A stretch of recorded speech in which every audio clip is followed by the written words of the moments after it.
இறக்கி விடுங்க. சமத்துடா நீ. வா.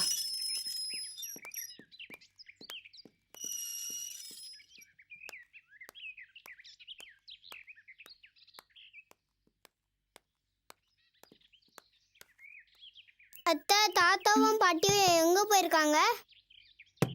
அம்மா, அம்மா, அம்மா. அர்ச்சனா,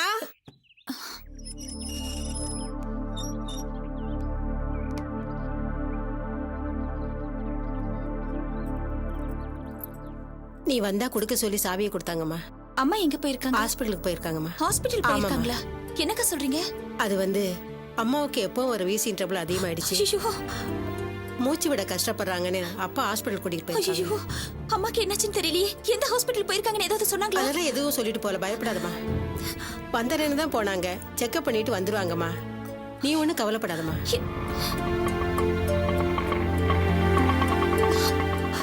அம்மா,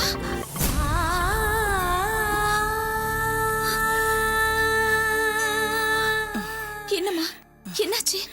ஒன்றும் இல்லை, மூச்சு விட கஷ்டமாக இருந்தது, அதான் ஹாஸ்பிட்டல் போய் ஊசி போட்டு வரேன். டாக்டர் என்னம்மா சொன்னாரு? ஒன்றும் இல்லைம்மா, டஸ்ட் அலர்ஜி, அதனால தான் மூச்சு விட முடியல. மருந்து கொடுத்துருக்காரு, பயப்படுறதுக்கு ஒன்றும் இல்லை அர்ச்சனா. அம்மா, நீ ஹாஸ்பிட்டலுக்கு போயிருக்கேன்னு சொன்னதும் நான் பயந்தே போயிட்டேன். பார்த்து வாமா. நீயே ஸ்கூல்லேருந்து லேட்டாக வந்த. நீ லேட்டாக வந்ததுனால தான் மற்றவங்க கூடலாம் ஹாஸ்பிட்டல் போக வேண்டியதாகிடுச்சு. பார்க்கக்கூடாதெல்லாம் பார்க்க வேண்டியதாக போச்சு. அக்கா, ஒரு நிமிஷம். பாத்தீங்களா, மத்தவங்கன்னு சொன்னதும் அண்ணன் முகம் வாடி போச்சு. என்னை விட பெரியவங்க நீங்க. உங்ககிட்ட உரிமையோட பேசலாமான்னு எனக்கு தெரியல. ஆனாலும் என்னால பேசாம இருக்க முடியலக்கா. கொஞ்ச நாளா உங்களுக்கு என்னக்கா ஆச்சு? எப்பவும் மூச்சுக்கு 300 தடவை எங்க வீட்டுக்காருன்னு பெருமையா சொல்லுவீங்களே, அந்த வீட்டுக்காரர் இப்ப மத்தவங்கள போயிட்டாரா உங்களுக்கு?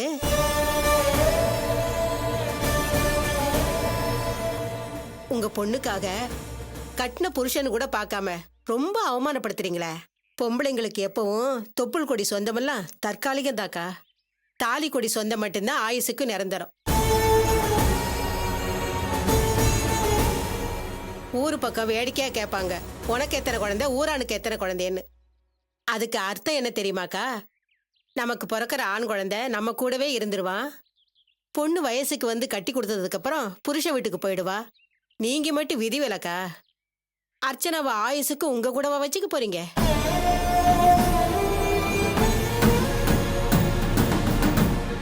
அர்ச்சனா கழுத்துல எப்ப தாலி ஏறிச்சோ அப்பவே அவ இன்னொரு குடும்பத்துக்கு சொந்தமாயிட்டா.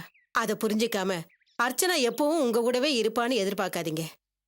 என்னைக்கு இருந்தாலும் அர்ச்சனா அவ புருஷன் கூட வாழ போய் தானே ஆகணும்.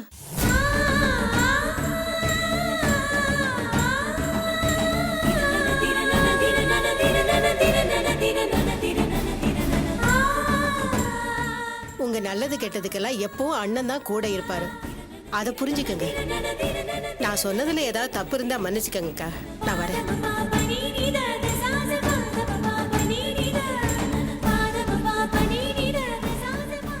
அர்ச்சனா, சாவி கொடு. வாமா.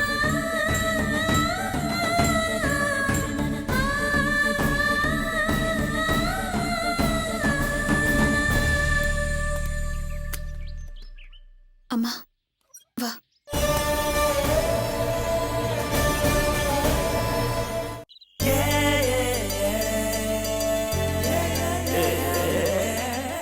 என்னடா மச்சான், உன் கதையை கேட்கும் போதே இவ்வளவு சோகமா இருக்குது. அன்னைக்கு ரெஸ்டாரண்ட்ல வச்சு அவ ஐ லவ் யூ சொன்னப்பா நாங்க எல்லாருமே ரொம்ப சந்தோஷப்பட்டோம்டா. ஆனா கதை இப்படி ஆகி போச்சே. வழக்கமா எந்த ஃபிகரானாலும் நீ ஈஸியா மச்சிருவ. ஆனா ரேவதி விஷயத்துல உன் பாட்சா பழிக்காதுன்னு நினைச்சேன். ஆனா அவளையும் மச்சு உன்னை லவ் பண்ண வச்சிட்ட. ஆனா என்னடா பிரயோஜனம்? நீ சொல்றத பார்த்தா அவளை உன்னால இந்த ஜென்மத்துல மடிக்க முடியாதுன்னு தெரிஞ்சு போச்சு. அடுத்து என்ன பண்ண போற? உழைச்சி 1 வருஷத்துல முன்னுக்கு வரணும்னா இது என்ன சினிமாவாடா? ஒரே பாட்டில் கலெக்டர் ஆகிறதுக்கும் பணக்காரன் ஆகிறதுக்கும். அவ உன் காதல நல்லா பூ சுத்திட்டாடே. டே மச்சான், அவ போட்ட கண்டிஷன்லாம் வச்சு பார்க்கும்போது அவ பெரிய லட்சியம் அங்கே இருப்ப போல இருக்குடா. ஏண்டா நீ ஜீன்ஸ் போட்ட அவையார காதலிச்சு என்னடா பண்ண போற? இந்த பாரா, வாழ்க்கை ஃபுல்லா உனக்கு புத்தி சொல்லியே போர் அடிச்சிருவா. மச்சான் அந்த ரேவதி போட்ட கண்டிஷன் எல்லாம் வச்சு பார்க்குறப்ப ஒன்னால அவன் நிழல கூட தொட முடியாதுன்னு தெரிஞ்சு போச்சு. ஏன்டா இப்படி சொல்ற? பின்ன அவன் என்னமோ உழைக்கணுங்கிறா, பொறுப்பா 4 காசு சம்பாதிக்கணுங்கிறா, வசதி வாய்ப்பை ஏற்படுத்திக்கணுங்கிறா. இதெல்லாம் செஞ்சு முடிச்சிட்டு வா, அப்பதான் நம்ம 2 பேரும் சந்திக்க முடியுங்கிறா. இதெல்லாம் நடக்கிற காரியமா? அதானே, ஆஃப்டர் ஆல் ஒரு சினிமாவுக்கு போறதுக்கே இவ்வளவு கண்டிஷன் போடுறா. நீ ஆசைப்படுறதுக்கெல்லாம் சான்ஸே இல்லடா டேய். வாசு, நாங்க சொல்றத கேளு. நீ வாங்கி கொடுத்த தண்ணி மேல சத்தியமா சொல்றேன், அந்த ரேவதியை தூக்கி போட்டுரு, வேற ஒரு நல்ல ஃபிகரா பாரு. ஏன்னா அவ போட்ட கண்டிஷன் எல்லாம் நீ நிறைவேற்ற போறதில்ல. ஆமா மச்சான், கிடைக்காதுன்னு தெரிஞ்சும் அதுக்காக டைம் வேஸ்ட் பண்றதை விட கிடைச்சதை மடிச்சு பாக்கெட்ல போட்டுட்டு போயிட்டே இருக்கணும். நீ வேற ஃபிகரை ட்ரை பண்றா. டேய், இந்த வாசு என்னைக்கும் முன் வச்ச கால பின் வச்சது இல்லடா. உன்னை முடிக்கணும்னு நினைச்சா அதுக்கு எத்தனை தடை வந்தாலும் அது எல்லாத்தையும் தாண்டி முடிச்சே தீருவான். அந்த ரேவதியில் எனக்கு ரொம்ப சாதாரணடா. நான் தான் அவளை போய் பார்க்க கூடாது, ஆனா அவ வந்து என்ன பார்க்கலாம்ல. டேய் மச்சி, என்னடா சொல்ற? அந்த ரேவதிய என்ன தேடி வர வைக்கிறேன்டா. அது எப்படிடா முடியும்? உன்னையே பார்க்காதன்னு சொன்னவ அவளா எப்படி தேடி வந்து பாப்பா? அதான் முடியும்னு சொல்றல, சும்மா திருப்பி திருப்பி அதே கேட்டுட்டு இருக்க. முடியும், முடிச்சு காட்டுறேன், அப்ப தெரியும்டா இந்த வாசி யாருன்னு. என்னடா சொல்றான் இவன்? அந்த ரேவதி எப்படிடா இவனை தேடி வருவா? டேய், வாசு சும்மா சொல்ல மாட்டான்டா, ஏதாவது பிளான் பண்ணிருப்பான். அவன் தான் ஜெகஜால கில்லாடியாச்சே.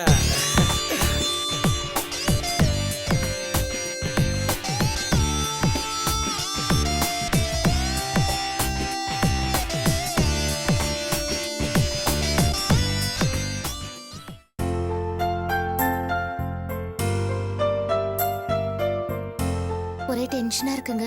நீங்க இன்டர்வியூக்கு புதுசா? ஆமாங்க. நீங்க? எனக்கு இது 50வது இன்டர்வியூ. அப்படி கவலைப்படாதீங்க, கூலா இருங்க.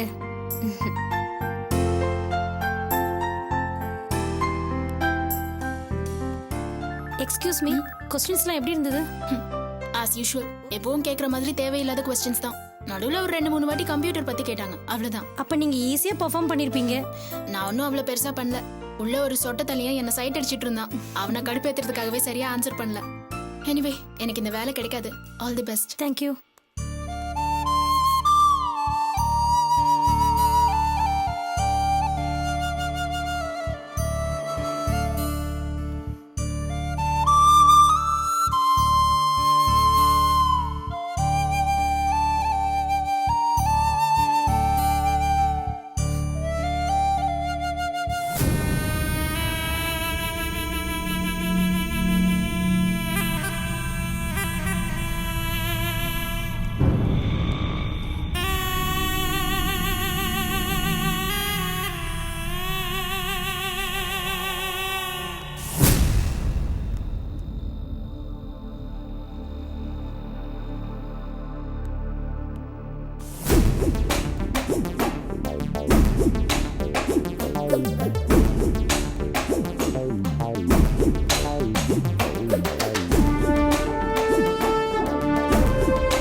என்ன ரொம்ப நேரமா ஒருத்தன் ஃபாலோ பண்ணி வந்துட்டு இருக்கான் சார். எனக்கு ரொம்ப பயமா இருக்கு சார்.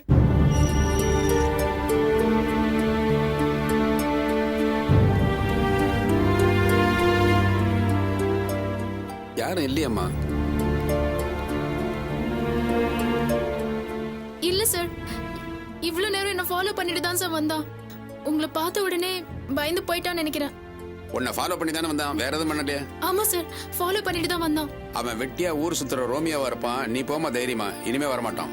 இல்ல சார், அவனை பார்த்தா சைட் அடிக்க வந்தவன் மாதிரி தெரியல. வேற எதுக்கும் என்ன ஃபாலோ பண்ணிட்டு வரான் சார். எனக்கு ரொம்ப பயமா இருக்கு சார். கொஞ்சம் வீடு வரைக்கும் வந்து என்ன டிராப் பண்ணுங்க சார் ப்ளீஸ். நான் தான் சொல்றேன்ல, இனிமே வரமாட்டான், தைரியமா போமா. இல்ல சார், அன்னைக்கு ஒரு ஆள் ஃபாலோ பண்ணான், இன்னைக்கு இன்னொருத்தன் ஃபாலோ பண்றான். எனக்கு ரொம்ப பயமா இருக்கு சார். என்ன வீடு வரைக்கும் கொஞ்சம் டிராப் பண்ணுங்க சார் ப்ளீஸ். ஏமா சொன்னா கொஞ்சம் கூட புரிஞ்சுக்க மாட்டேங்கிறிய? சிட்டில எத்தனை பொண்ணுங்க இந்த மாதிரி வீட்டை விட்டு வெளியே வேலைக்கு வந்துட்டு போறாங்க. எல்லாருக்கும் இந்த மாதிரி பிரச்சனை இருக்கத்தாமா செய்யும். இப்படி ஒவ்வொருத்தரையும் வீட்டுல கொண்டு போய் விடணும்னா போலீஸ் பத்தாதுமா. அவன் தான் எதுவும் பண்ணலன்னு சொல்றீங்கள, தைரியமா போ. மறுபடியும் உன்னை ஃபாலோ பண்ணா என்கிட்ட வந்து சொல்லு, ஆக்ஷன் எடுக்கிறேன். இல்ல சார், எனக்கு ரொம்ப பயமா இருக்கு சார் ப்ளீஸ் சார். ஏமா அதான் சொல்றேன்ல, ஒவ்வொருத்தருக்கும் தனித்தனியா பாதுகாப்பு கொடுக்க முடியாதுமா. கிளம்புமா, போமா.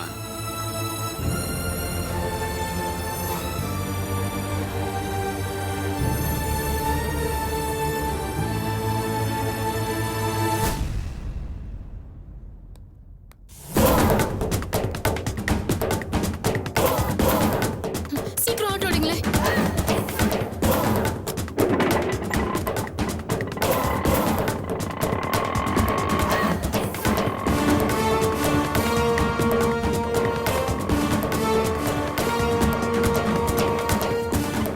கொஞ்சம் சீக்கிரம் பாப்பா.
நீ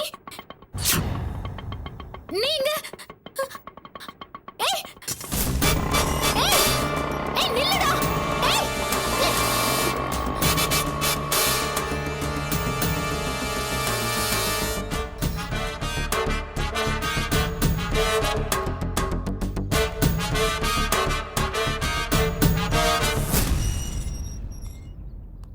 யார் இவன்? எதுக்காக நம்மள ஃபாலோ பண்றான்?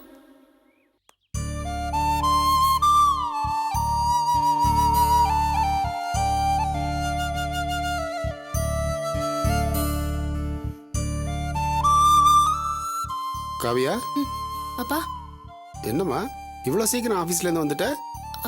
அது கொஞ்சம் தலைவலிப்பா, அதான் பெர்மிஷன் போட்டு வந்துட்டேன். அர்ச்சனா, காஃபி போட்டு கொண்டு வாயே. காவியா, அர்ச்சனா வீட்டில் இல்லைம்மா. அவளுடைய ஃப்ரெண்டு கோமதி இறந்துட்டாளாம். அதனால அர்ச்சனாவும் அம்மாவும் துக்கம் விசாரிக்கிறதுக்காக போயிருக்காங்க. ஓ, ஏம்மா நான் வேணா காஃபி போட்டு கொண்டு வருவா? இல்லப்பா, இருக்கட்டும், நானே போட்டுக்கிறேன். அப்படியே தலைவலி மாத்திரையும் சேர்த்து போட்டுக்க. சரிப்பா.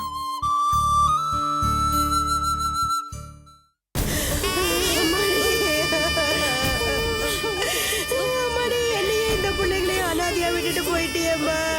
இதுங்களை எப்படிமா நான் வளர்த்து ஆளாக போறேன்? ஆமா, உன் மாப்பிள்ளைக்கு சொல்லி அனுப்பிட்டியா? அட போயா, என் பொண்ணே போய் சேர்ந்துட்டா. நீ மாப்பிள்ளை வந்தா என்ன, வராம போனா என்ன, போயா.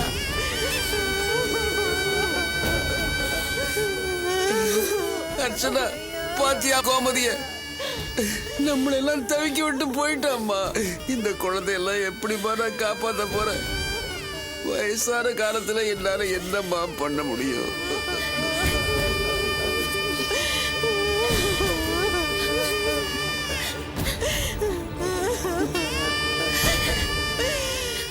போன வாரம் பார்த்து பேசும்போது கூட பிள்ளைங்களுக்காக தான் சித்தால வேலைக்கு வந்தேன்னு சொன்னால என்னாச்சு?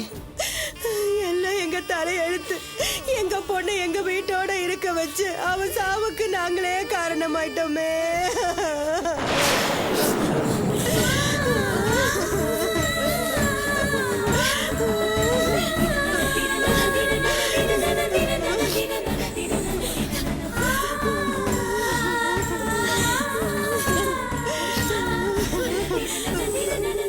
என்ன சொல்றீங்க? உங்க பொண்ணு சாவுக்கு நீங்களே காரணமாயிட்டீங்களா? என்னத்தம்மா சொல்றது? கஷ்டமோ நஷ்டமோன்னு எங்க பொண்ணு அவ புருஷ வீட்லயே விட்டிருந்தா எங்களுக்கு இந்த நிலைமை வந்திருக்காது.